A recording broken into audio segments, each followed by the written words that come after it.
హల్లెలూయా, hallelujah. Okay, సరే చూద్దాం. చూడండి, మొదటి అంశాన్ని మనం గమనించినప్పుడు రాజకుమార పుత్రిక. ఎవరండి రాజకుమార పుత్రిక అంటే? రాజకుమార పుత్రిక అంటే ఎవరు? సంఘము. సంఘము. సంఘమేనా? ఇంకేమన్నా కొంచెం క్లియర్గా మాట్లాడుకునే ప్రయత్నం చేద్దామా?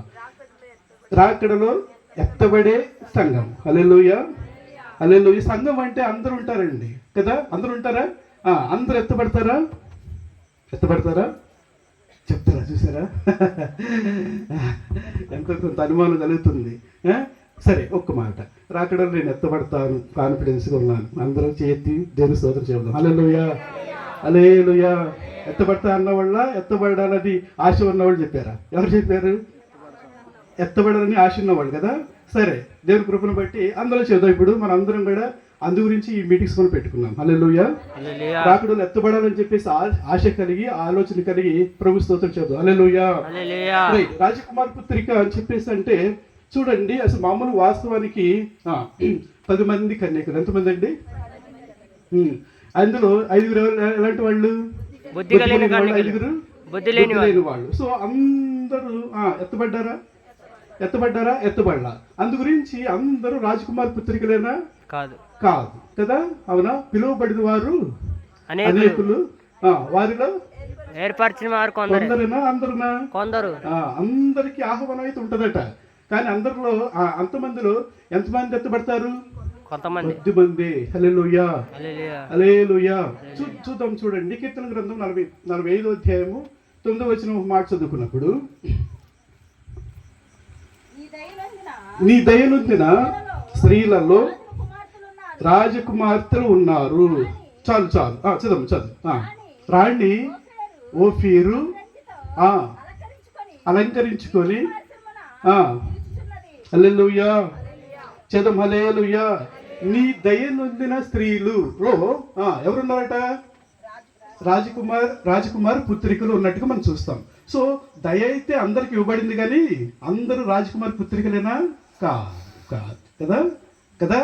అందు గురించే అనేకులు పిలువబడతారు, కానీ ఏర్పరచబడిన వాళ్ళు ఎంతమంది? కొంతమంది. ఇద్దరు తిరుగులి విసురుతారు, కానీ ఇద్దరు వెళ్తారా? వెళ్ళరు. ఎవరు వెళ్తారు? ఒకళ్ళే వెళ్తారు. ఇద్దరు పొలంలో పనిచేస్తారు, కానీ ఇద్దరు వెళ్తారా? ఎవరు వెళ్తారు? ఒకళ్ళే వెళ్తారు, దేవుని బిడ్డలారా. కాబట్టి నీ దయనుందినటువంటి స్త్రీలు, స్త్రీ అంటే ఎవరు? సంఘం. హల్లెలూయా, హల్లెలూయా. నీ దయనుందినటువంటి స్త్రీలు చాలా మంది ఉంటే అందరిలో కూడా ఎవరు? రాజకుమారి పుత్రులు ఎంతమంది అట?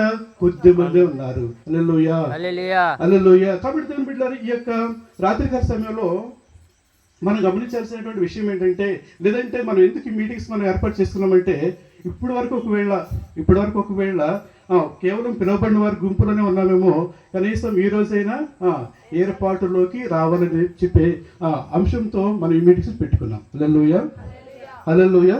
సో ఓకే, రాజకుమార్ పుత్రిక. సో మరొక మాట కూడా మనం జ్ఞాపకం చేసుకుంటే కనుక చూడండి, పరమగీత గ్రంథంలోనే, పరమగీతంలోనే 2వ అధ్యాయము 2వ వచనం చదవండి. అలాగే 5వ అధ్యాయము 9వ వచనం చదువుతాం. 2వ అధ్యాయము 2వ వచనం. బలు రక్కసి చెట్లలో వల్లి పద్మము కనబడినట్లు స్త్రీలలో నా ప్రియురాలు. హల్లెలూయా, హల్లెలూయా. మళ్ళా చదువుమ్మా, ఇంకా కొంచెం స్పష్టంగా చక్కగా చదివి ప్రయత్నం చేయి. బలు రక్కసి చెట్లలో వల్లి పద్మము ఎలాగైతే ఉందో స్త్రీలలో నా ప్రియురాలు కనబడుచున్నది. అంటే అందరు ప్రియురాలేనా? కాదు కదా. అందరు ప్రియురాలా? కాదు. ఎంతమంది? ఒక్కళ్ళేనట. అంటే చాలా మంది స్త్రీలు ఉన్నారులే, కానీ అందరు ప్రియురాలని అంటున్నాడు దేవుడు. అంటల్లా. 5వ అధ్యాయం 9వ వచనం కూడా చదవమ్మా. 5 లైన్ చదవండి. స్త్రీలలో అధిక సుందర వగుదానా, వేరు ప్రియుని కన్నా నీ ప్రియునికి ఉన్నటువంటి విశేషం ఏంటి? హల్లెలూయా, హల్లెలూయా. చూడండి, స్త్రీలలో ఎవరట? అధికమైనటువంటి సుందరవగు దాన. అంటే అర్థం ఏంటి? అందరు సుందరమైన వాళ్ళనా? కాదు కదా. కాదు, చాలాటికి కాదు అని చెప్పుకుంటున్నాం. మళ్ళీ చదువు. స్త్రీలలో అధిక సుందరవగు దాన వేరు ప్రియుని కన్నా ఆరో అధ్యాయం 1వ వచనం కూడా చదవమ్మా. స్త్రీలలో అధిక సుందరవగుదానా. చూడండి ఎన్ని వచనాలు మనం చదువుకున్నాం చూడండి. వీటన్నిటి యొక్క అంశం యొక్క అర్థం ఏంటంటే అందరూ కూడా అధికమైన సుందరి కాదు, అందరూ కూడా ఎవరు కాదు, రాజకుమార పుత్రికలు కాదు. హల్లెలూయా. ఒక్కసారి కానీ మనం ఒప్పుకొని మన స్థితి ఏంటో మనం తెలుసుకొని ఈ రోజైనా మనం ఎవరు కావాలి, రాజకుమారునికి ఏమవ్వాలి, పుత్రికలుగా మార్చిపెడాలి. Hallelujah, hallelujah. Okay okay. So ఇప్పుడు రాజకుమారి పుత్రికలుగా మనం మార్చబడాలని చెప్పేసి ఆశతో మనం ఈ యొక్క మీటింగ్స్ పెట్టుకున్నాము. అదే ఉద్దేశంతో మనం ఉన్నాం దేని బిడ్డలారా. అయితే సరే ఒకసారి మనం జ్ఞాపకం చేసుకుంటే బై డిఫాల్ట్ మనం పుట్టతమే రాజకుమారి పుత్రికలు పుట్టామా, అది కూడా ఆలోచించుకోవాలిగా. ఇప్పుడు మన ఆలోచన ఏంటి, కుమార పుత్రికలుగా మార్చబడి ప్రభు వచ్చినప్పుడు ఏమవ్వాలి, ఎత్తబడాలి. అదే ఆలోచన కదా, అదే అంశం కదా.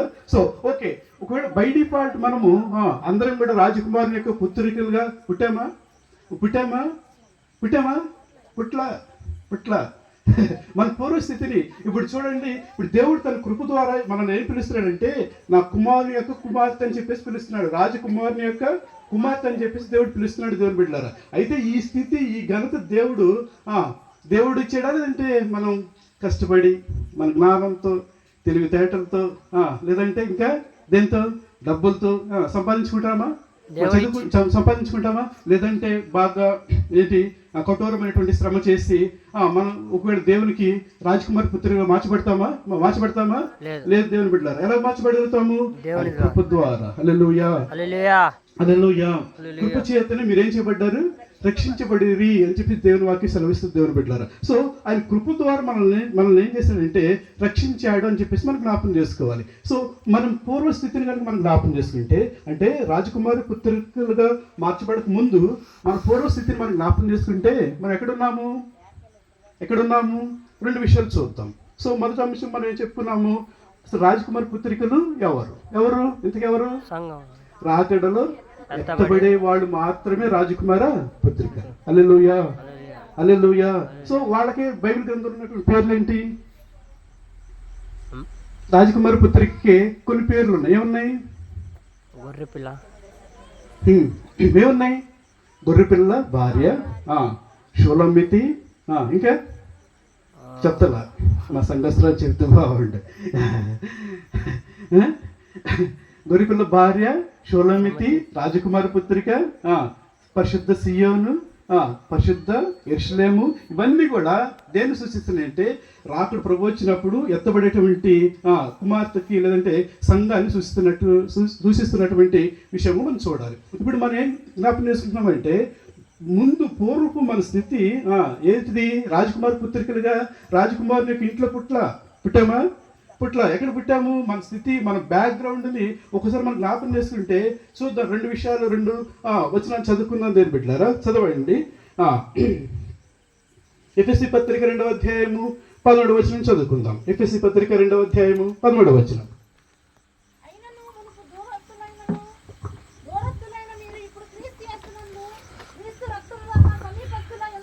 హల్లెలూయా, చదువు. హల్లెలూయా, చదువు, కొంచెం పెద్దగా చదువు.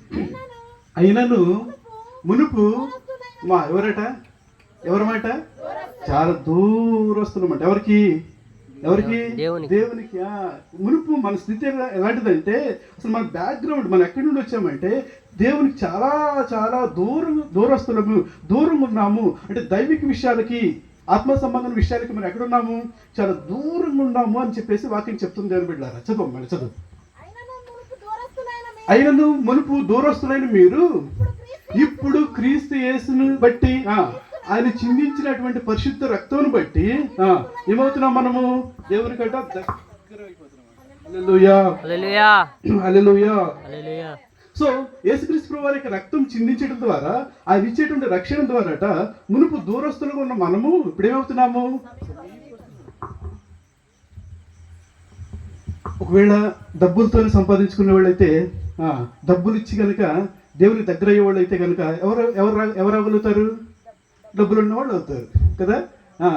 సరే, జ్ఞానంతో కనుక దేవుని దగ్గరికి రాగలిగిన వాళ్ళు ఉంటే కనుక ఎవరు వస్తారు, కేవలము ఎవరికైతే బుర్ర ఉంటుందో వాళ్ళే వస్తారు. మరి జ్ఞానం లేని వాళ్ళు, డబ్బు లేని వాళ్ళు వస్తారా?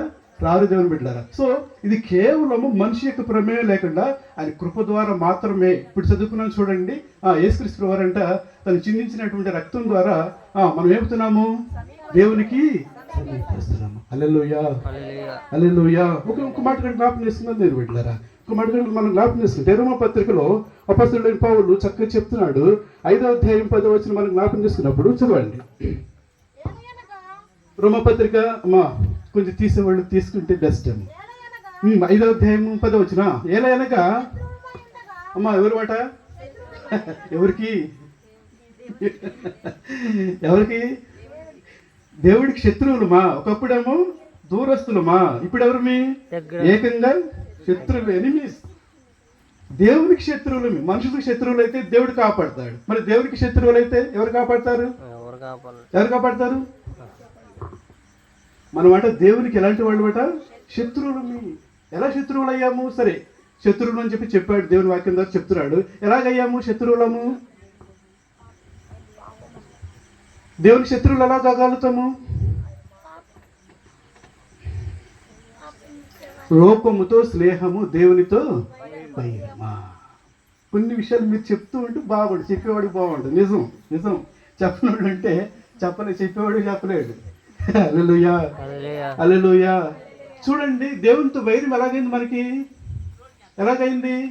లోకాన్ని మనం స్నేహించిన దాన్ని బట్టి, లోకాన్ని ప్రేమించిన దాన్ని బట్టి, లోకంలో ఉన్నదంతా కూడా కేవలం ఏమంటాడు? లోకంలో ఉన్నది కేవలము శరీరాశ, నేత్రాశ, జీవపు డంబము. ఇవన్నీ కూడా తండ్రి అయిన దేవుని వలన కలిగినవి కావు. సో మనుషులు లోకంతో స్నేహం చేస్తున్నప్పుడు లేచిన దగ్గర నుంచి పడుకునే దాకా ఏమి సంపాదించమా, ఏమి తిందుమా, ఏమి ఒకటే పరుగులండి, ఒకటే పరుగులు. చిన్న ఉద్యోగం కోసం పరిగెత్తే పెద్ద ఉద్యోగస్తుడు పెద్ద ఉద్యోగంలో పరిగెత్తున్నాడు. పని చేసుకున్నాడు పనిలో పరిగెత్తితే వ్యాపారస్తుడు వ్యాపారంలో పరిగెత్తున్నాడు. రాజకీయవేత్త రాజకీయంలో పరిగెత్తున్నాడు దేవుని బిడ్డలారా. సో దేవుని వాక్యం చెప్తుంది లోకంతో స్నేహం చేస్తున్నట. అంటే లోకంతో స్నేహం చేయొద్దా? పని చేయొద్దా? సంపాదించుకోవద్దా? దేవుని వాక్యం చెప్తుందా సంపాదించుకోవద్దని చెప్పేసి? లేదంటే మనం ఏదైనా వెనక వేసుకోవాలని చెప్పేసి దేవుని వాక్యం చెప్పలేదా? మధ్యాహ్నం సేవకులు చెప్పారు. ఏమని చెప్పారు? ధనాపేక్ష సమస్తమైన కీడులకు మూలం. దయచేసి చెప్పండి. ధనాపేక్ష సమస్తమైన కీడులకు మూలము. ఏ కీడన్నా జరగాలంటే దానికి ఏంటి కారణం? డబ్బులు. ధన అపేక్ష అంటే అర్థం ఏంటి? ధనమే కోరుకోవడం, ధనమే దేవుడు. కొంతమందికి ఎవరు దేవుడు ఉంటారు? దేవుడి స్థానంలో దేవుడు ఉండడు. వేరే ఉంటాయి. ఏముంటాయి? కొంతమందికి మనుషులు ఉంటారు కదా, కొంతమందికి ఇంకేముంటాయి? డబ్బులు ఉంటాయి. కొంతమందికి బంగారం ఉంటుంది. కొంతమందికి ఇంకేముంటది? చెప్తే కొంచెం పిలవకపోతే మాట చెప్తా. హల్లెలూయా, హల్లెలూయా. ఏంటది? వారి కడిపే. వాడు కడుపు దేవుడిని పక్కన పెడతాడు కానీ కడుపు మాత్రం జాగ్రత్త చూసుకుంటాడు దేవుని బిడ్డలారా. హల్లెలూయా, హల్లెలూయా. సరే మనం లోకముతో స్నేహము అంటే లోకంలో లేచిన దగ్గర నుంచి ఒకటే పరుగు. ఏం తినాలి, ఏం త్రాగాలి, ఏమి ధరించుకోవాలి. సరే అండి, ఒక మాట నీకు జ్ఞాపం చేయనా? ఒక మాట జ్ఞాపం చేస్తా. పోనీ ఇవన్నీ సంపాదించుకుంటావు, వెనకేసుకుంటావు, ఎంతమందితో వస్తాయి? నా దగ్గర ఒక బ్యాంక్ బ్యాలెన్స్ ఇంత ఉంది, నాకు ఇన్ని పొలాలు ఉన్నాయి, ఇంత పేరు ఉంది, ప్రఖ్యాతులు ఉన్నాయి. అమ్మా ఎంతమంది అందరం తీసుకెళ్దామా? పర్వత రాజ్యం కూడా తీసుకెళ్దామా? వస్తాయా? మరి రాని వాటి గురించి ఎందుకు ఇంత పాతులాట ఎందుకంటున్నా? అందుకని దేవుడు ఏం చెప్తున్నాడంటే ధనం ఉండటం తప్పు కాదు. ఏం తప్పు? ధనమే దేవుడు అవడం తప్పు, ధన అపేక్షే తప్పు. బైబిల్ గ్రంథంలో ధనవంతులు లేరా? దావీదు రాజు కాదా? సొలొమోను చెప్తే సరే ఇంకా. సో వీళ్ళందరూ ధనవంతులు కాదా? వాళ్ళందరూ దేవుని బిడ్డలు కాదా? దేవుని బిడ్డలు. అయితే ఏంటంటే ధనమే దేవుడు అవ్వద్దు, ధనం ఉండటం తప్పు కాదు, ధనమే దేవుడు కాకూడదు. అందుగురించి అలాగే లోకంతో స్నేహము, కేవలం లోకము. దేవుడు చెప్పాడు కదా, శరీరాశ, నేత్రాశ, జీవకుడంబం ఇవి తండ్రి దేవుని వలన కానప్పుడు వీకెందుకు ప్రాపులాట? హల్లెలూయా. సో మనమాట ఒకప్పుడు దూరస్తులము, అలాగే ఇప్పుడు ఏమంటున్నాడు, డైరెక్ట్గా దేవునికి శత్రువులు అయిపోయాం. అందుకు మాట మనం జ్ఞాపకం చేస్తున్నాం. ఎవరికైనా మనుషులకు శత్రువులు అయితే దేవుడు కాపాడతాడు, దేవుడికి శత్రువులు అయితే ఎవరు కాపాడలేరు. హల్లెలూయా. కాబట్టి దేవుని బిడ్డలు చూడండి, మన పూర్వ స్థితి ఏంటంటే దేవునికి దూరస్తులము. యేసుక్రీస్తు వారి యొక్క రక్తం ద్వారా మనం ఏమయ్యాము, సమీపస్తులయ్యాము. ఇప్పుడు మా చదవము, కంటిన్యూ చేయి. ఏలయనగా శత్రువుమై ఉండగా ఆయన కుమారుని మరణము ద్వారా, ఇందాకేమో యేసుక్రీస్తు వారి యొక్క రక్తం ద్వారా అని చెప్పాడు, ఇప్పుడేమో ఆయన కుమారుని యొక్క మరణం. సో డబ్బులు కాదు అందుకని చెప్పారు. డబ్బులే అయితే కనుక డబ్బులు ఉన్నవాళ్ళు చేసుకోగలిగేవాళ్ళు, డబ్బులు లేని వాళ్ళు చేసుకోలేకపోయేవాడు. జ్ఞానం కలిగిన వాళ్ళే, జ్ఞానమే కనుక కారణమైతే జ్ఞానం కలిగిన వాళ్ళు చేసుకునేవాళ్ళు, జ్ఞానం లేని వాళ్ళు చేసుకునేపోయేవాళ్ళు. యేసుక్రీస్తు వారి యొక్క రక్తం అన్నాడు అక్కడ ఎఫెసీ పత్రికలో. ఇక్కడ రోమా పత్రికలో ఏమంటున్నాడు, ఆయన కుమారుని యొక్క మరణం. హల్లెలూయా, హల్లెలూయా. సో యేసుక్రీస్తు వారు దేవుని బిడ్డలారా, నీ పక్షాన నా పక్షాన ఆయన రక్తం చిందించి మరణించి తిరిగి లేచట ద్వారా మనం ఏమయ్యాము, సమీపస్థులమయ్యాము. ఒకప్పుడు శత్రువులమి, ఇప్పుడు ఏమయ్యాము, దేవుని. హల్లెలూయా. కాగా ఇట్లుండగా 8వ అధ్యాయం రోమపత్రిక 8వ అధ్యాయం 1వ వచనం మనం చదువుకుంటే కనుక ఒక మాట చదవండి. కాబట్టి ఇప్పుడు క్రీస్తు యేసునందున్న వారికి ఏ శిక్ష లేదు. హల్లెలూయా. శిక్ష అంతా కొట్టేయడానికి యేసుక్రీస్తు వారు వచ్చాడు. దేవుని బిడ్డలారా, ఆయన రక్తం చిందించి ప్రాణ పెట్టడం ద్వారా మనం ఏమేమంటే దేవుని పిల్లలమయ్యవట. ఆయన అందరూ అంగీకరించరు అనగా తన నామం ముందు విశ్వాసం ఉంచే వారికి ఏమవ్వాలని చెప్పేసి దేవుడు చెప్పాడు, దేవుని పిల్లలు గుడ్. హల్లెలూయా, హల్లెలూయా. తన నామం ముందు విశ్వాసం ఉంచిన వాళ్ళే దేవుని పిల్లలు అవుతారా? అందరూ అవుతారా? విశ్వాసం ఉంచిన వాళ్ళు అవుతారా? అందు గురించి స్త్రీలలో అధిక సుందర వగుదాన దైనందినటువంటి స్త్రీలలో రాజకుమార్తెలు ఉన్నారు. హల్లెలూయా. కాబట్టి అందరూ ఎవరు కాదు, రాజకుమార పుత్రికలు కాదు. కాబట్టి అందరూ దేవుని రాజ్యానికి వెళ్ళరు దేవుని బిడ్డలారా. సో కాబట్టి మనం ఈ రాత్రి మనం ఏం నేర్చుకుంటున్నామంటే, ఎలాగ దేవునికి ఆయన కుమారుడు యొక్క కుమార్తెగా మార్చబడతామో, ఎలాగ ఆయన వచ్చినప్పుడు రాకడ ఎత్తబడతామో అంశాలను పరిశీలన చేసే ప్రయత్నం చేస్తున్నాం దేవుని బిడ్డలారా.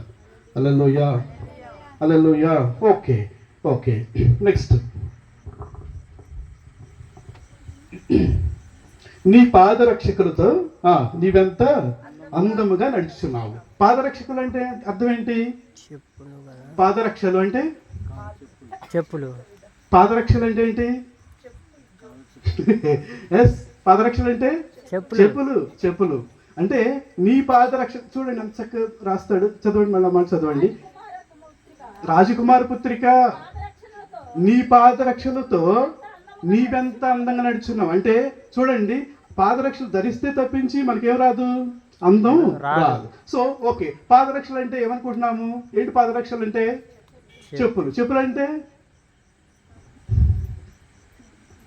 పాదరక్షలు చెప్తారనుకున్నారే, జోడు, సమాధాన సంబంధమైన జోడా. ఓకే, వాక్యాల రిఫరెన్స్ తెలిసిన వాడి గురించి మాట్లాడుతున్నారు. హల్లెలూయా, హల్లెలూయా. వాడు ముందు కూర్చుంటూ బాగుండే. హల్లెలూయా. ఓకే, సో సమాధాన సంబంధమైన ఏటట జోడు కదా. జోడు వేసుకుంటేనే ఏమొస్తుంది? అందం వస్తుంది. సో జోడు అంటే ఏంటిది? ఏం జోడది?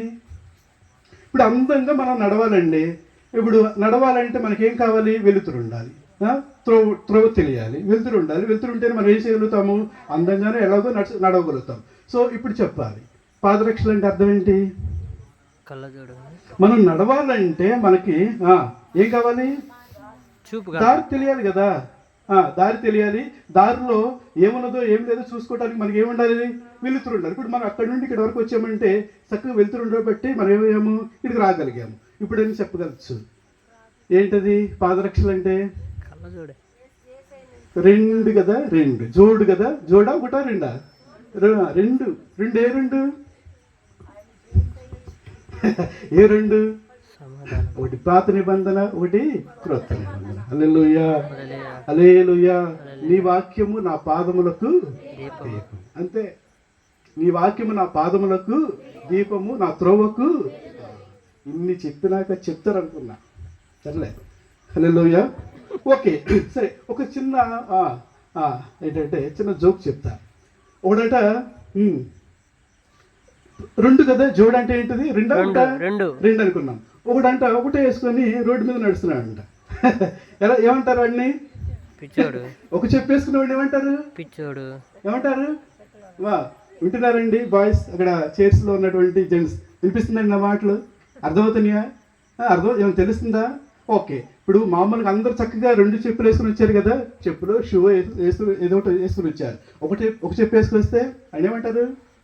పిచ్చోడు, తిక్కలోడు. ఎందుకు జ్ఞాపకం చేశారంటే దేవుని బిడ్డలారా, కొంతమంది యెహోవా సాక్షులు ఉన్నారండి. వాళ్ళు ఏం చేస్తారంటే మాకు క్రొత్త నిబంధనతో సంబంధం లేదు, మాకేం కావాలి?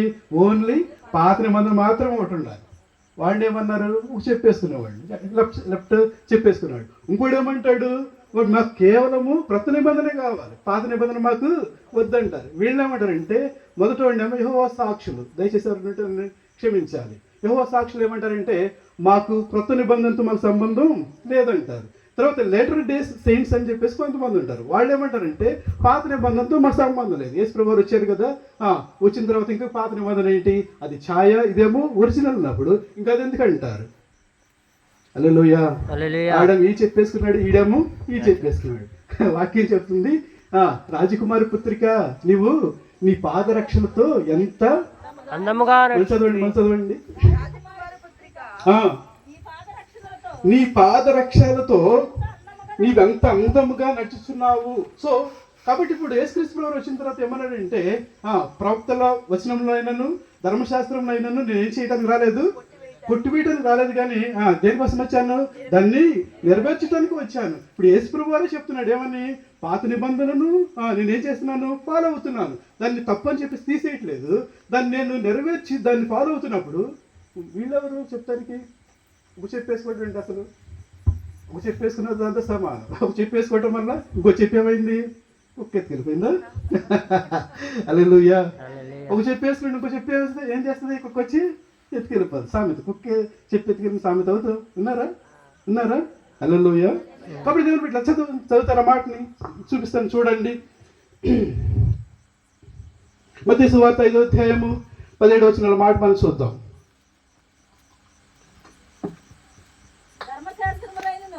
చదువుమా.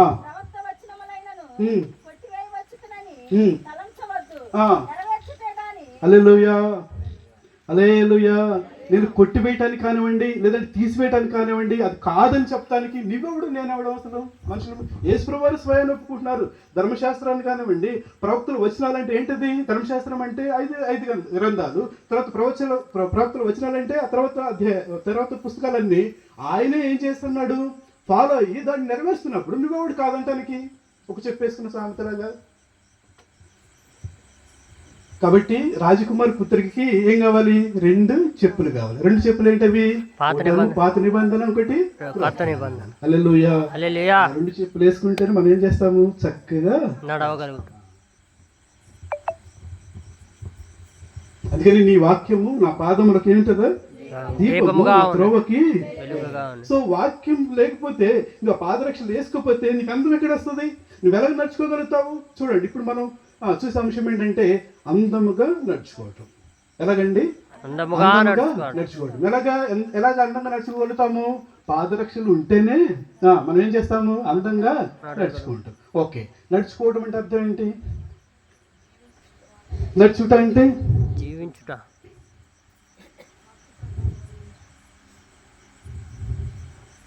ఓకే, సరే, దానికి వెళ్ళే ముందు ఒక మాట జ్ఞాపకం చేస్తున్నాము.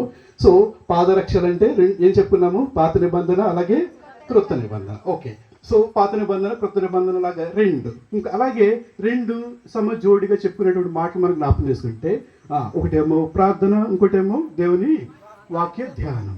అలాగే ఇంకేం చెప్తారా? ఉపవాసము, ఉపదేశము. అవునా? ఇంకేమన్నా అలాంటివి? సో ఇవి రెండు వేసుకుంటేనే మనం ఏం చేయగలుగుతాము? చక్కగా నడవగలుగుతాము. హల్లెలూయా. హల్లెలూయా. నువ్వు ఎలాగ నడవాలో, నడవటం అంటే అర్థం ఏంటి? సో దాని గురించి ఎక్కువ మాటలు మనం జ్ఞాపకం చేసుకుంటే బెటర్. ఓకే, నడుచుట అంటే అర్థం ఏంటి? నడచేదని ప్రభు యేసునితో నడిచేదని. నడుచుట అంటే అర్థం ఏంటి? నడవటం ఏంటిదా? ఇదే నడవటం అంటే. నడుచుట అంటే అర్థం ఏంటి? నడుచుట అంటే అర్థం ఏంటి? ఎస్, ఆయన ఎలాగైతే బ్రతికాడో అలాగా బ్రతకటం. హల్లెలూయా. హల్లెలూయా. ఆయన ఈ లోకం ఎలాగైతే జీవించాడో మనం కూడా ఏం చేయటం, ఆయనలాగా జీవించటం. నడుచుట అంటే అది కానీ ఈ నడక కాదు దేవుని బిడ్డలారు. అందుకనే వాక్యం ఏం చెప్తుంది, 14 యోహాను సువార్తలో, నేనే మార్గము, నేనే సత్యము, నేనే జీవము, నా ద్వారా తప్ప తండ్రి దేవుని దగ్గరికి ఎవరు కూడా రారు. నేనే మార్గం. మార్గం అంటే అర్థం ఏంటి? మార్గం అంటే అర్థం ఏంటి? ఆయనే మార్గం. దారా. All roads lead to Rome. సామెత ఉంది కదా ఇంగ్లీష్లో, all roads lead to Rome. అన్ని దారులట రోమ్ పట్టణానికి కనెక్ట్ అయ్యేవట. అంటే రోమ్ పట్టణము అప్పట్లో మంచి బిజినెస్ సెంటర్ అయితే అన్ని దేశాల నుంచి వాళ్ళు రోమ్కి వెళ్ళేవాళ్ళంట. కాబట్టి ఆ యొక్క సామెత వచ్చింది. ఇప్పుడు చూడండి, నడుచుట అంటే అర్థం ఏంటి, మార్గం అంటే అర్థం ఏంటి? యేసుక్రీస్తు వారు ఎలా జీవించారో అలాగా జీవించటం. హల్లెలూయా. చూద్దాం, చాలా వచనాలు ఉంటాయి దేవుని బిడ్డలారా. పట్టపట్టి మనం చూసుకుని ముందుకెళ్ళే ప్రయత్నం చేద్దాం. రాజకుమార్ పుత్రిక, పాదరక్షలతో నువ్వు ఎంత అందంగా నడుచుచున్నావు. సో నడుచుట గురించి మనం మాట్లాడుకుందాం. చూద్దాం దేవుని బిడ్డలారా. నడుచుట అంటే యేసుక్రీస్తు వారు ఎలాగైతే బ్రతికాడో అలాగ బ్రతుకుట అని చెప్పేసి మనం జ్ఞాపకం చేస్తున్నాం. దేవుని వాక్యం మనం జ్ఞాపకం చేసుకుంటే కనుక చూడండి, ఎక్కడున్నాయి ఆ మాటలు? ఆనోకు దేవునితో నడిచాను అంటే వాళ్ళిద్దరు కలిసి నడుచుకుంటూ పోయారా? అర్థం ఏంటి? ఆనోకు చదువుతారా? జెనసిస్ ఆదికాండము 5వ అధ్యాయము 24 వచ్చిన మనం చదువుకున్నప్పుడు, హానోకు దేవునితో నడిచిన తర్వాత దేవుడు అతన్ని తీసుకొని పోయినా.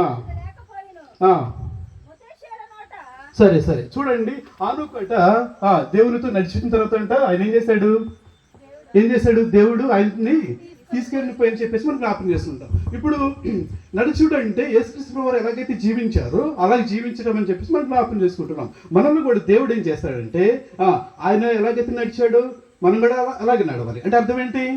ఆయన ఎలాగా పరిశుద్ధుడు, ఆయన ఎలాగ ప్రేమ కలిగిన వాడు, ఆయన ఎలాగా కనికరం కలిగిన వాడు, ఆయన ఎలాగా కృప చూపించిన వాడు, ఆయనలాగా మనం ఎలాగైతే జీవిస్తామో, ఆయనలాగా మనం ఎప్పుడైతే బ్రతుకుతామో మనల్ని కూడా దేవుడు ఏం చేస్తాడు? మనల్ని నడిపించి నడిపించి నడిపించి ఎక్కడికి తీసుకెళ్ళిపోతాడు? పరలోక రాజ్యానికి తీసుకెళ్ళిపోతాడు. హల్లెలూయా. హల్లెలూయా. అదే కాన్సెప్ట్ కదా. వాళ్ళే కదా రాజకుమార్ పుత్రికలు. దైనందిన స్త్రీలు చాలా మంది ఉంటే వాళ్ళందరూ కూడా ఎత్తుపడరట. ఎవరు ఎత్తుపడతారు? ఓన్లీ రాజకుమార్ పుత్రికలు మాత్రమే ఎత్తబడతారు. హల్లెలూయా. బుద్ధి కలిగిన కన్యకలు మాత్రమే ఎత్తబడతారు. ఓకే, సరే, మరొక మాటలు జ్ఞాపకం చేసుకుందాం. ఆనోకు దేవునితో నడిచాను. ఇప్పుడు చూడండి, నడుచుట అంటే దేవుని లాగా బ్రతకటం అని చెప్పేసి జ్ఞాపకం చేసుకుంటున్నాం. ఇప్పుడు యేసుక్రీస్తు వారు క్రొత్త ద్రాక్ష రసము తీసుకుంటే మనం ఏం తీసుకోవాలి? క్రొత్తదే తీసుకోవాలి. ఆయన పాత తీసుకుంటే మనం కూడా ఏం చేయాలి? పాతదే తీసుకోవాలి. అంటే అర్థం ఏంటి? క్రొత్త ద్రాక్షరసం అంటే అర్థం ఏంటి? నా వాక్యం విన్నవాళ్ళు తెలుస్తుంది.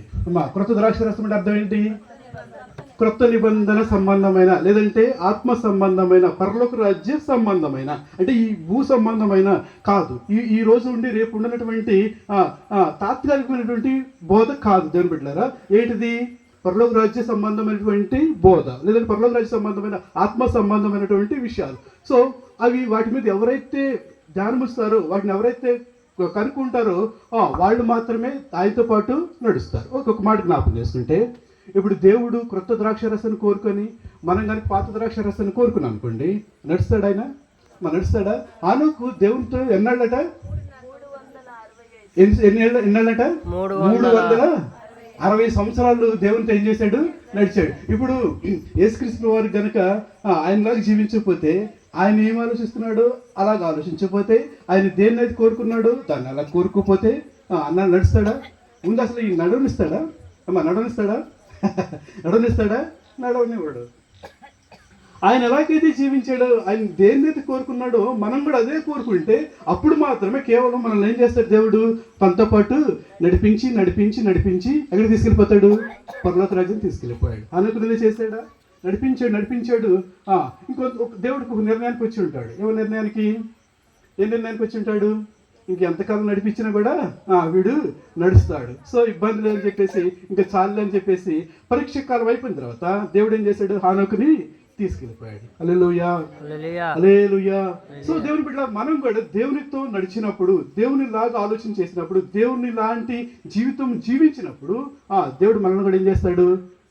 మనకిచ్చినటువంటి టైంలో నడిపిస్తాడు. తర్వాత ఏం చేస్తాడు? మనల్ని కూడా దేవుని రాజ్యానికి తీసుకెళ్ళిపోతాడు. ఓకే, సరే చూద్దాం.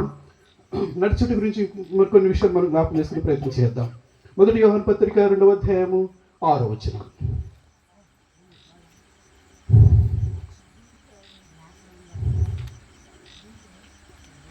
వానిలో దేవుని ప్రేమ ఈ లోకమైనను ఎస్, ఆయన యందు నిలిచియున్నవాడని. మొదటి యోహాను పత్రిక 2వ అధ్యాయము 6వ వచనం అండి. ఆయన వాక్యము ఆయన వాక్యము ఎవరు గైకొనునో మా వాణిలో చదవండి. ఓకే, మీకు ఇంగ్లీష్లో సారీ బుక్లో వేరు ఉంటుంది, ఫోన్లో చిన్న ఒక్క వాక్యం డిఫరెన్స్ కూడా. చదువు. ఎస్, ఆయన యందు నిలిచియున్నవాడని చెప్పుకొనివాడు ఆయన ఎలాగు నడుచుకొనెనో ఎస్, ఆయన ఎలాగూ నడుచుకునేనో అలాగే తాను తానును నడుచుకున్న బద్ధుడై ఉన్నాడు. హల్లెలూయా, హల్లెలూయా. చూడండి ఆయన చక్కగా చెప్తున్నాడు. ఎవరు? యోహాను భక్తుడు. ఆయన ఎందు నిలిచిన్న వాడనని చెప్పుకుని వాడట. ఆయన ఎలాగూ నడుచుకునేనో. ఆయన ఎలాగ నడుచుకున్నాడు? ఒక ఎగ్జాంపుల్ జ్ఞాపం చేయండి. ఆయన ఎలాగ నడుచుకున్నాడు?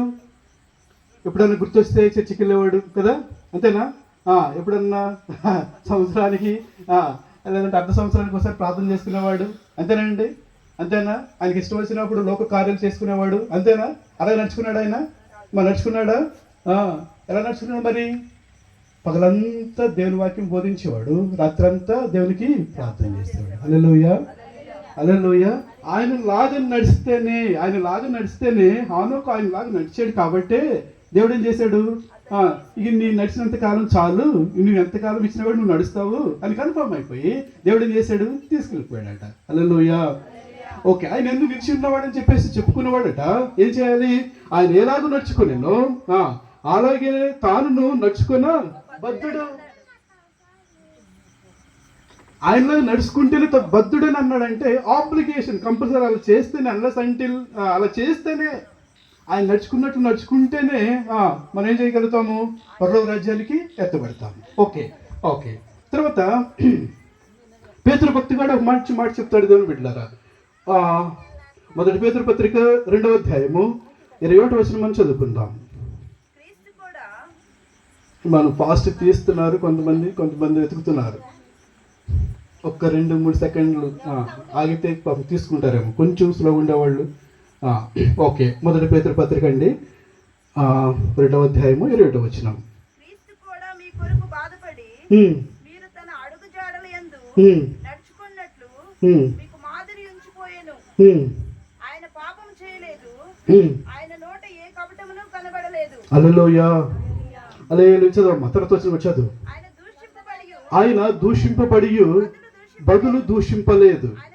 ఆయన శ్రమ పట్టబడి బెదిరింపక న్యాయంగా తీర్పు తీర్చి దేవునికి తన్ను తాను అప్పగించుకున్నాడట. హల్లెలూయా. నా ఇష్టం, నా జీవితం, నా ఇష్టం, మంచి జరిగినా చెడు జరిగినా నా జీవితం కాబట్టి నాకు ఇష్టం వచ్చినట్లు జీవిస్తానని చెప్పేసి అనుకుంటారు దేవుని బిడ్డలారా. అలా కాదట. యేసుక్రీస్తు వారు తండ్రి దేవునికి ఏం చేసుకున్నాడు? తనను తాను అప్పగించుకున్నాడు అని చెప్పేసి మనం జ్ఞాపకం చేసుకుంటున్నాం. చూడండి, ఆయన దూషింపబడి బదులు దూషించలేదట. ఆయన శ్రమ పట్టబడి బెదిరింపక న్యాయంగా తీర్పు తీర్చి దేవునికి తన్ను తాను అప్పగించుకుని. మనమైతే ఏం చేస్తాం? దూషిస్తూ మనం ఏం చేస్తాము? ఒక మాట అంటే 4 మాటలు అంటాం. ఒక అట్టిస్తే ఎన్ని ఇవ్వాలి? అట్టిచ్చిన అమ్మకి ఏమి ఇవ్వాలి? 1.5 ఇవ్వాలా? 1.5 2. మనం మరి తక్కువ తింటామేంటి? చూడండి దేవుని బిడ్డలారా, యేసుక్రీస్తు ప్రభువు ఎలా జీవించాడో. ఇప్పుడు మనం ఏమనుకున్నాము? నడుచుట అంటే యేసు ప్రభువు ఎలాగైతే బ్రతికాడో మనం కూడా అలాగే బ్రతుకుట అని చెప్పేసి మనం జ్ఞాపకం చేసుకుంటున్నాం. యేసు ప్రభువుని దూషించారు కదా, దూషించారా? దూషించినప్పుడు ఆయన తిరిగి దూషించాడా?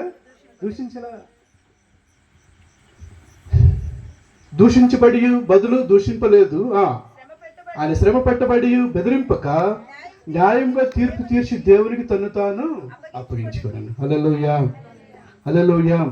ముందు వచనంలో 20వ వచనం మనం ఏం చదువుకున్నామంటే, ఎందుకు మీరు పిలువబడితే క్రీస్తు కూడా మీ కొరకు బాధపడి మీరు తన అడుగు జాడల యందు నడుచుకున్నట్లు మీకు మాదిరి ఉంచిపోయాను.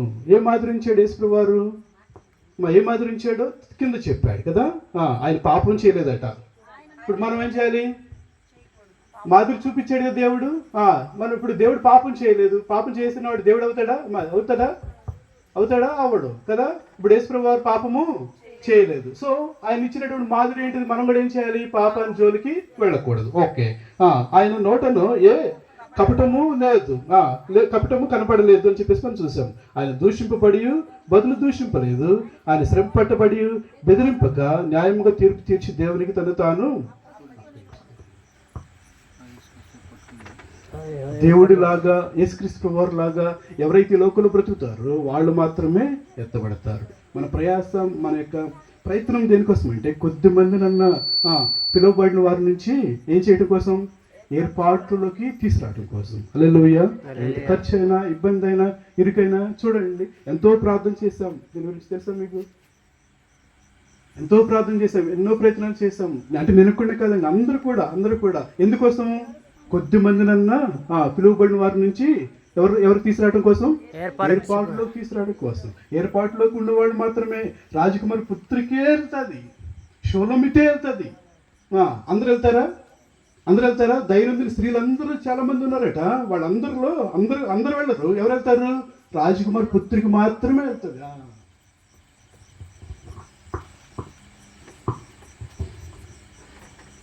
ఎఫెసీ పత్రిక 5వ అధ్యాయము 10వ వచనం చదువుకున్న దేని బిడ్డలారా, నడుచుట గురించి మనం కొన్ని ధ్యానం చేసే ప్రయత్నం చేస్తున్నాము.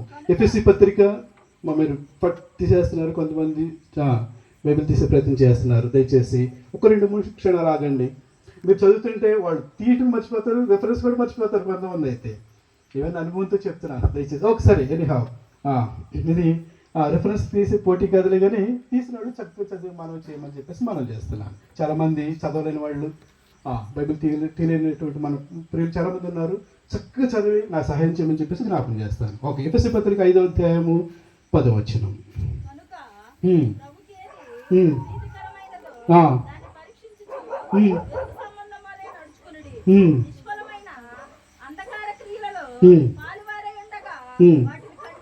హల్లెలూయా. చదువు దయచేసి ఈ మాట నాతో పాటు చెప్తారా అమ్మా? ఇప్పుడు ఎలా 45 నిమిషాలు అయిపోయింది, ఒక పావు గంట మాత్రమే సమయం ఉంది దేని బిడ్డలారా. ఈ పావు గంట మనం కొంచెం చక్కగా ఉపయోగించుకునే ప్రయత్నం చేద్దాం. దయచేసి మాట నాతో పాటు చెప్పండి, అందరు చెప్పండి. కనుక ప్రభువుకేది ప్రీతికరమైనదో దానిని పరీక్షించుచు వెలుగు సంబంధుల వలె నడుచుకునుడి. నడుచుట గురించి మాట్లాడుకుంటున్నాము. అవునండి, నడుచుట అంటే అర్థం ఏంటి? ఇంతకీ యేసుప్రభువు వారు ఎలాగైతే బ్రతికాడు అలాగే బ్రతికాడు. ఈ రోజు నుంచి ఎక్సర్సైజ్ చేద్దాం, ఈ రోజు నుంచి ప్రాక్టీస్ చేద్దాం, ఈ రోజు నుంచి ప్రయత్నం చేద్దాం, ప్రయాసపడదాం. ఇప్పుడు ఈ రోజు మనం మార్చబడలేకపోవచ్చు, కానీ ఒకానొక దినాన ప్రభు ఎలా బ్రతికాడు అలాగే బ్రతకచ్చు. హల్లెలూయా. అందుకని పౌలు ఏమన్నాడు? మీకు ప్రభు కనిపిస్తలేదు కదా, పర్లేదు, ఏం చేయమన్నాడు? నేను ఎలాగైతే జీవిస్తున్నానో నన్ను పోలి నడుచుకొని చెప్పాడు. ఒకప్పుడు పౌలు గారు కూడా చూడండి, జ్ఞానం లేనివాడు. ఒక మాట మనం జ్ఞాపకం చేసుకుంటే, ఒకప్పుడు పౌలు గారు ఎటువంటి వాడు? సంఘాన్ని దూషించినవాడు, సంఘాన్ని ద్వేషించినవాడు, సంఘాన్ని హింసపెట్టినవాడు. ఈరోజు ఏమయ్యాడు? సౌలు పౌలుగా మార్చబడి దేవుని పని చేసేసి దేవుని రూపంలోకి మార్చబడ్డాడు దేవుని బిడ్డలారా. కాబట్టి మనం కూడా ప్రయత్నం చేసినప్పుడు ప్రభు ఎలాగో బ్రతికాడు అలాగే మనం అందరం కూడా మార్చబడి ఆయన వచ్చినప్పుడు ఆయన రాకళ్ళు ఎత్తబడి గాక. ఓకే, ఇక్కడ మాట మనం జ్ఞాపకం చేసుకుంటే, ప్రభువుకి ఏది ప్రీతికరమైనదో దాన్ని ఏం చేయమంటున్నాడు? పరీక్షించండి. ఏది ప్రభుకి ఏది ప్రీతికరము? జీవితంలో అన్ని మన ఇష్టాలే కదా అమ్మా, అన్నీ అవునా కదా?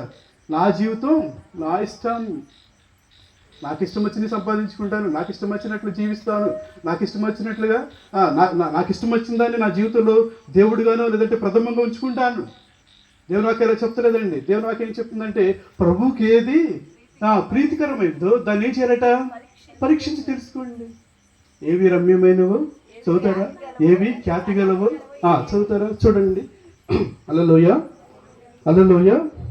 ఓకే, ఫిలిప్పీ పత్రిక 4వ అధ్యాయము 8వ వచనంలో మాట ఉంటుంది. దేవుని బిడ్డ చదవండి ఒకసారి. మెట్టుకు సహోదరులారా, ఏ యోగ్యతైనను మిప్పైనను ఏవి సత్యమైనవో ఏవి మాన్యమైనవో చూడండి, ఏవి సత్యమైనవో ఏవి మాన్యమైనవో ఏవి న్యాయమైనవి. చూడండి, అంటే అర్థం ఏంటి? అన్నీ న్యాయమైనవి కాదు, అన్నీ రమ్యమైనవి కాదు.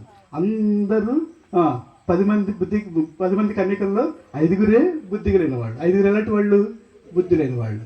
5 బుద్ధి కలిగిన వాళ్ళు మాత్రమే ప్రభు వచ్చినప్పుడు ఎత్తపడ్డారు. బుద్ధి లేని వాళ్ళు ఏమయ్యారు? విడవబడ్డారు.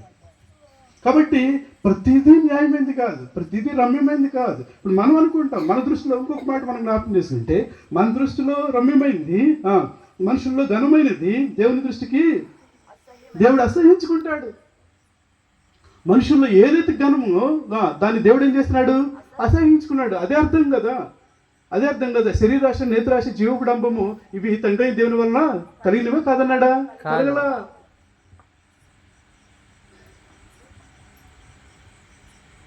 చదువు. ఏవి రమ్యమైనవో, ఏవి సత్యమైనవో, ఏవి మాన్యమైనవో, ఏవి న్యాయమైనవో, ఏవి పవిత్రమైనవో,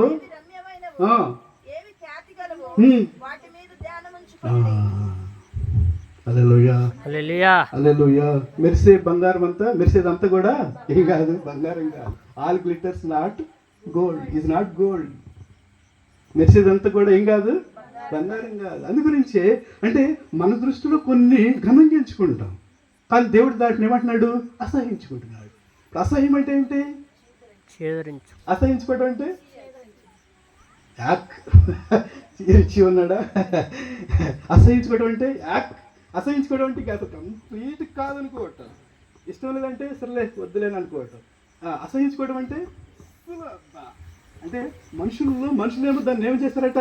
ఘనంగించుకుంటారంట, కానీ దేవుడు దాన్ని ఏం చేస్తున్నాడు? అసహించుకుంటున్నాడు. అందుకని దేవుడు ఏం మాట్లాడుతున్నాడంటే, ప్రభువుకి ఏది ప్రీతికరమైందో దాన్ని ఏం చేయమంటున్నాడు? చేస్తా. నీ ఇష్టమే కాదు, నీ ఇష్టమైతే ఆ విడవబడి 5గురు దేవుని బిడ్డలారా, ఎవరిష్టం? దేవుని ఇష్టం. చదవండి, మళ్ళీ చదవండి. సరే, కంటిన్యూ చేయమ్మా, మాట కంటిన్యూ చేయి. కనుక ప్రభువుకి ఏది ప్రీతికరమైనదో దాన్ని పరీక్షించచ్చు. ఇప్పుడు దాన్ని పరీక్షించకపోతే ఎవరు అన్నట్లు? ఇప్పుడు పరీక్షించి తెలుసుకోమన్నాడు. ఒకవేళ పరీక్షించి తెలుసుకోకుండా మనకి ఇష్టమైనవి, మనము ఘనంగా ఎంచేవి, మనం ఉన్నతంగా ఎంచేవి మనం ఎంచితే కనుక మనం ఎవరవుతాము? ఎంచిన వాళ్ళు వెలుగు సంబంధులు అండి, ఎంచిన వాళ్ళు చీకటి సంబంధం. తెలుగు పిహెచ్డి చేయాలి వీటికి. మరి వాక్యం చూడండి, ఒకటేమో పాజిటివ్ వేలో అర్థం చేసుకోండి, రెండోదేమో కాంట్రాక్టర్లు అర్థం చేసుకోండి. కథ హల్లెలూయా, హల్లెలూయా. అందుకని దేవుని వాక్యం అంతా ఎలాగుంటది? దుష్టుల ఆలోచన చొప్పున నడవక, పాపల మార్గంలో నిలవక, అపహాస్యం కూర్చుని చోటున కూర్చున్నాడక. అంటే వాక్యం అంతా కూడా అండి, బైబిల్ అంతా అర్థం అవ్వాలంటే ఒక్కొక్క లాజిక్ చెప్తా. వాక్యం అంతా కూడా మొదట డోంట్స్ చెప్తుంది, చేయొద్దు చేయొద్దు చేయొద్దు, తర్వాత చెయ్యి చెయ్యి చెయ్యి, తర్వాత ఏమంటాడు? యెహోవా ధర్మశాస్త్రం నందు ఆనందించు, దివారాత్రములు ధ్యానించువాడు ధన్యుడు. అవేమో చేయాలి, ఇవేమో చేయొద్దు. అదే బైబిల్. సింపుల్గా అర్థమైపోతుంది బైబిల్. ఓకే,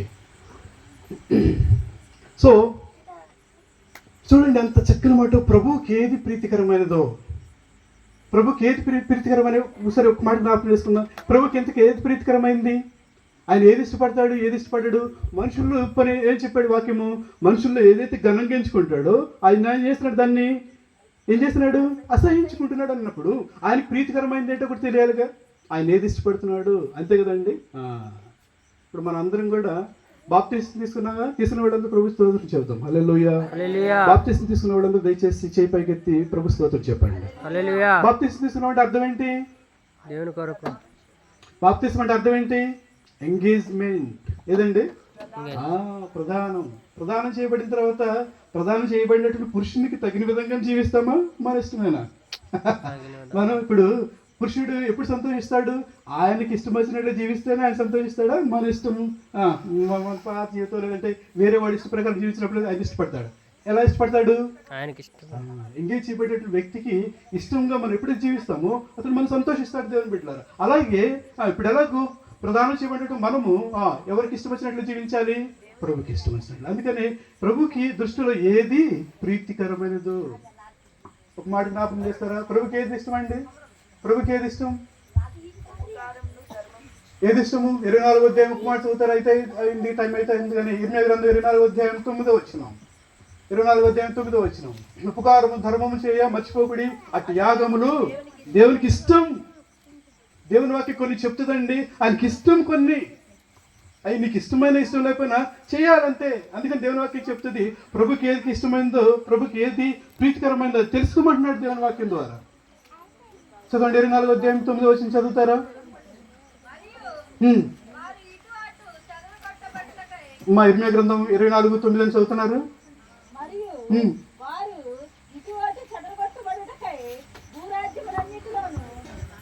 ఇర్మియా గ్రంథము అతిశయించేవాడు. రిఫరెన్స్ చెప్పండి. 9:24. Sorry I very sorry. Right, చదవండి. అతిశయించేవాడు దేనిని బట్టి అతిశయించవలనగా భూమి మీద కృప చూపుచు నీతి న్యాయములు జరిగించు యెహోవాను నేనేనని గ్రహించి నన్ను పరిశీలనగా తెలుసుకున్నట్టు బట్టి అతిశయించాలి. అట్టి వాటిలో నేను ఆనందిస్తాను. హల్లెలూయా, హల్లెలూయా. తర్వాత వచ్చిన చదవమ్మా. దాని అంతకుముందు వచ్చిన చదవండి, 23 చదవండి.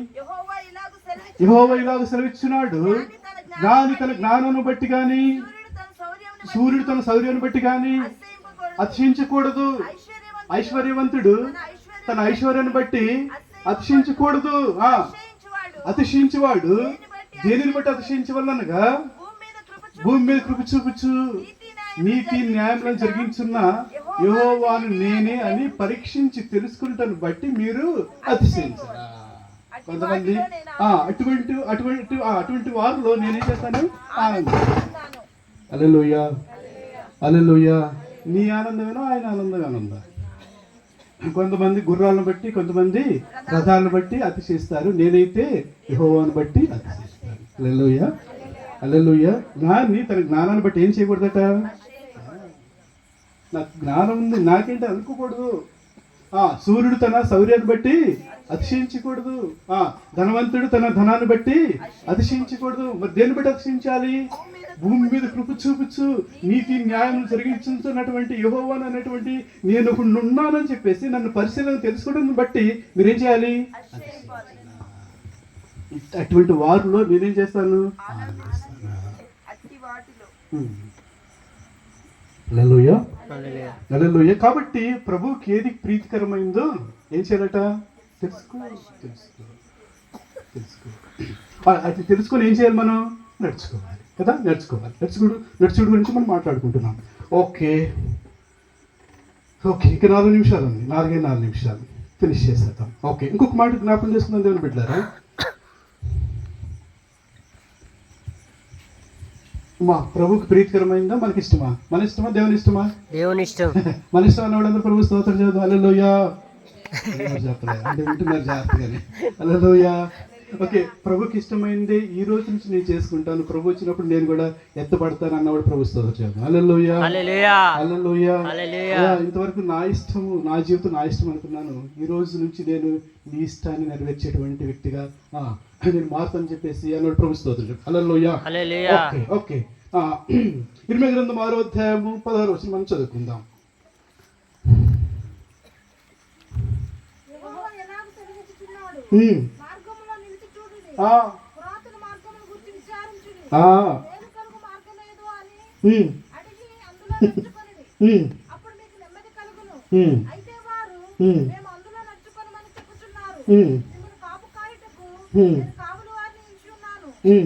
సరే చాలు చూడండి. దయచేసి మాట నాతో పాటు చెప్పండి. దాని బిడ్డలారా, యెహోవా ఇలాగ సెలవిచ్చున్నాడు, మార్గంలో నిలిచి చూడుడి, పురాతన మార్గముల గురించి విచారించుడి, మేలు కలుగు మార్గం ఏదని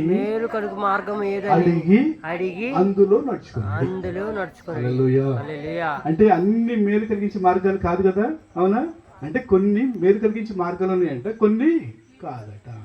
అందు గురించి దేవుని వాక్యం చాలా స్పష్టంగా మాట్లాడుతుంది. దాని బిడ్డలారా, ఏమంటున్నాడంటే మేలు కలుగు మార్గం ఏదో అని అడిగి అందులో ఏం చేయాలి? ఆ తెలియజేసే ప్రయత్నమే ఈ కోటాలు దేవుని బిడ్డలారా. హల్లెలూయా హల్లెలూయా. హల్లెలూయా. సో అన్ని రోడ్లు రోమ్కి వెళ్తున్నట్లుగా అన్ని రకాలుగా దేవుని దగ్గరికి వెళ్తామనుకుంటే నేనైతే వాక్యం చెప్తలేదు దేవుని బిడ్డలారా. దేవుని వాక్యం చాలా స్పష్టంగా చెప్తుంది, నేనే మార్గము, నేనే సత్యము, నేనే జీవము. ఓకే ఓకే, చివరి మాట కూడా చదువుకొని ముగించుకుందాం. చివరి మాట చదువుకుందాము. పాత నిబంధనలో ఒక మాట, మీకా గ్రంథము, మీకా గ్రంథము 6వ అధ్యాయము 8వ వచనం చదువుకుందాం. మనుషుడా ఏది ఉత్తమమో మా చదవండి అది నీకు తెలియజేయబడుచున్నది. అమ్మా ఏం తెలియజేయబడుతుందండి? మనుషుడా అమ్మా ఏం తెలియజేయబడుతుంది? ఉత్తమమైన ఉత్తమమైన మార్గం ఏంటో తెలుస్తున్నాడు. వాక్యం ద్వారా తెలియజేస్తున్నాడు దేవుడా. న్యాయంగా నడుచుకున్నటయు, కనికరమును ప్రేమించుటయు, దీన మనసు కలిగి నీ దేవుని ఎదుట ప్రవర్తించుటయు ఇదే కదా.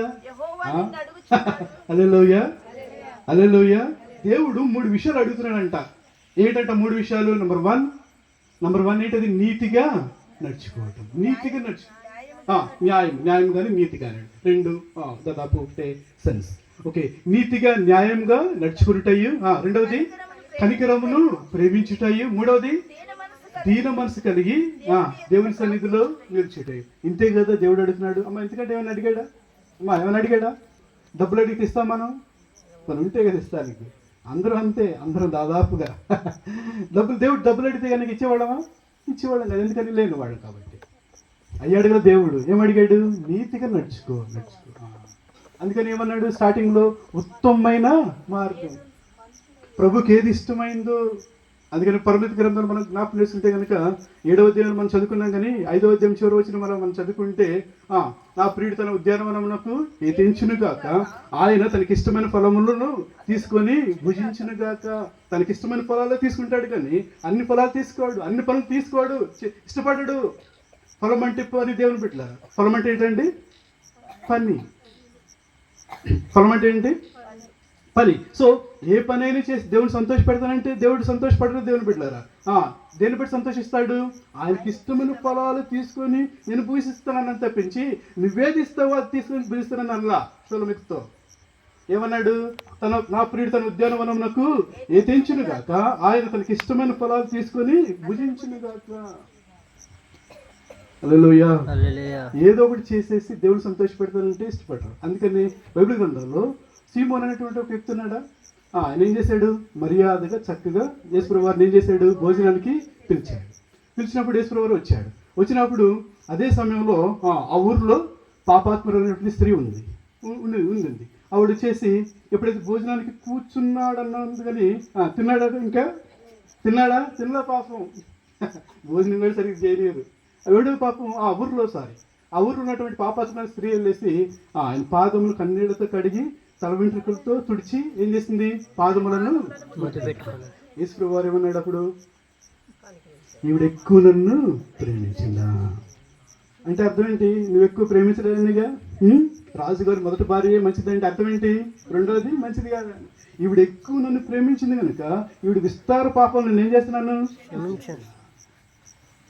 హల్లెలూయా హల్లెలూయా. కాబట్టి దేవుని బిడ్డలారా, దేవునికి ఏది ప్రీతికరమైందో, ఏది ఇష్టమో అదే చేయాలి తప్పించి ఏదో ఒకటి చేసేసి దేవుడిని ఇష్టం దేవుడిని మన్నం చేసుకుంటానంటే కాదు. ఈ దేవుడితో కాదు. నేను చెప్తున్నాను, ఈ దేవుడితో కాదు.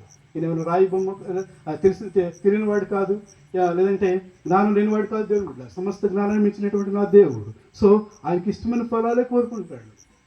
హల్లెలూయా హల్లెలూయా. నీతిగా నడుచుకునేటయ్యు, కనికరమును ప్రేమించుటయ్యు, దీన మనసు కలిగి ఆయన సన్నిధిలో ప్రవర్తించుటయ్యు, ఇవే కదా అడుగుతున్నాడు. ఇంకేమైనా అడిగాడా?